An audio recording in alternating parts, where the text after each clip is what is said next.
பாமகவிலிருந்து வழக்கறிஞர் பாலு நம்மோடு தொலைபேசியில் இணைந்திருக்கார். அவரோட பேசுவோம். சார் வணக்கம்.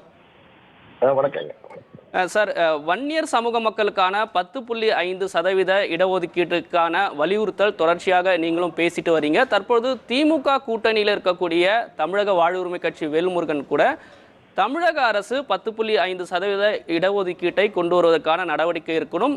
அது மட்டும் இல்லாமல் இதை கொண்டு வருவதற்கான நடைமுறைப்படுத்துவதற்கான சில சதி இருப்பதாகவே தோன்றுகிறது. உயர் சாதியில் இருப்பவர்கள் இதை தடுப்பதாக தாம் நினைப்பதாக வேல்முருகன் புதிய தலைமுறை அக்னி பரீட்சை நிகழ்ச்சியில் பேசியிருக்கிறார். அவர் பேசியிருக்கக்கூடிய அந்த கருத்தை நீங்க எப்படி பாக்குறீங்க சார்?